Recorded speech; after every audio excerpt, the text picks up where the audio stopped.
Présentation du code et des choix techniques. Le projet consiste en un solver de Sudoku en Java. Il est composé de plusieurs classes qui interagissent pour charger, valider, afficher et résoudre une grille de Sudoku.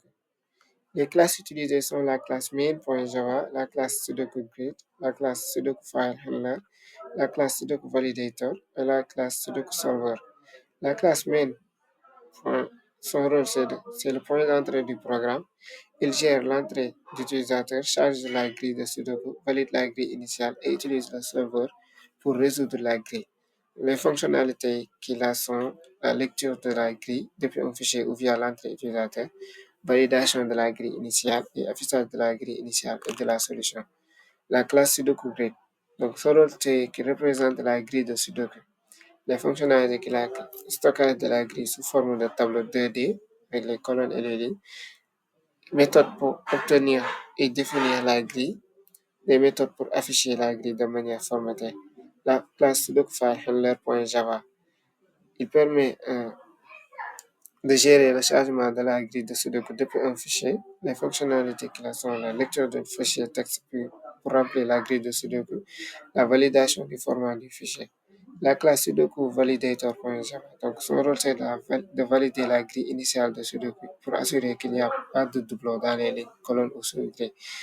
Les fonctionnalités qui sont l'utilisation d'un hashtag pour détecter les doublons. Le Sudoku Solver. Son rôle, c'est de permettre de résoudre la grille de Sudoku en utilisant un algorithme de backtracking. Donc, les fonctionnalités sont la méthode solve qui implémente l'algorithme de backtracking pour remplir la grille. La méthode isValid pour vérifier si un nom peut être placé dans une cellule donnée sans violer les règles de Sudoku. L'algorithme de résolution. L'algorithme de résolution utilisé est le backtracking. Il fonctionne premièrement, il recherche une cellule vide. Donc, il va parcourir la grille pour trouver une cellule vide valant 0. Il essaye les nombres pour chaque cellule vide. Il va donc essayer les nombres de 1 à 9. Il va passer ensuite à l'étape de la validation. Il utilise la méthode isValid pour vérifier si le nombre peut être placé dans la cellule sans violer les règles de Sudoku. Pas de doublon dans la ligne, la colonne ou la sous-grille qui est de 3 lignes et de 3 colonnes.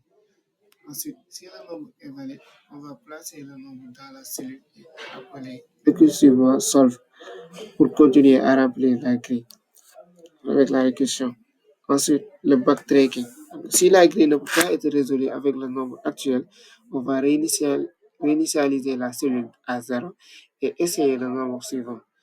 Si les solutions trouvées, donc si toutes les solutions sont remplies correctement, la grille est résolue.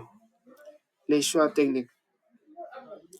Utilisation de hachette pour la validation. Donc, ça permet de détecter efficacement les doublons dans les lignes, colonnes et sous-grilles.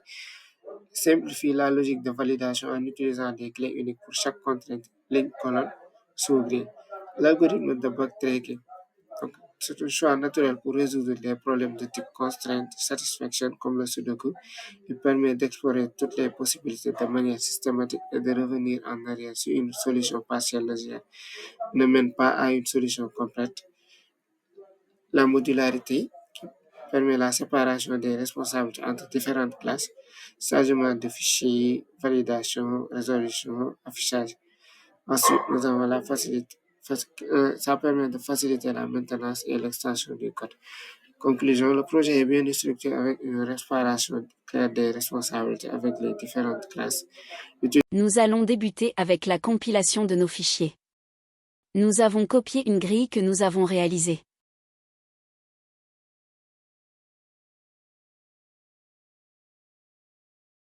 Après exécution du programme, nous voyons l'affichage des deux grilles avant et après résolution.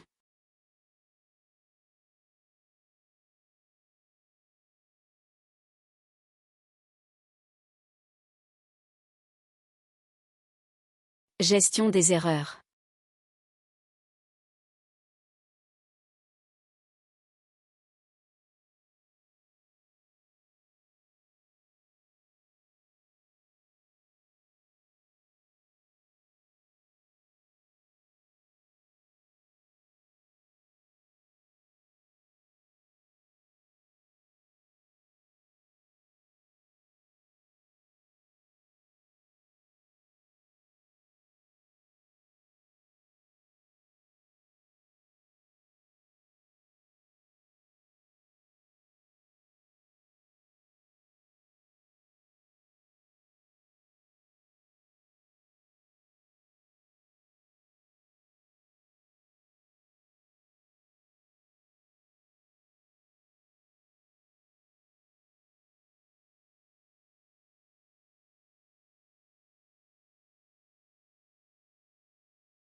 Passons au test avec un fichier .txt.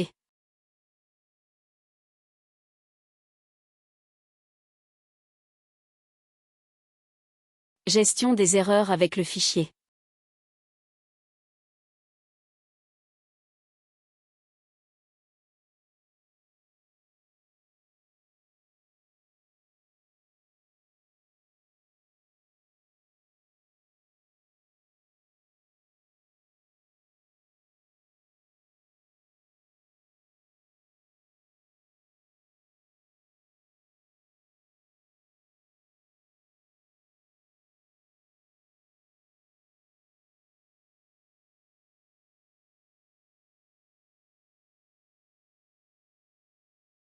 Nous arrivons au terme de notre présentation.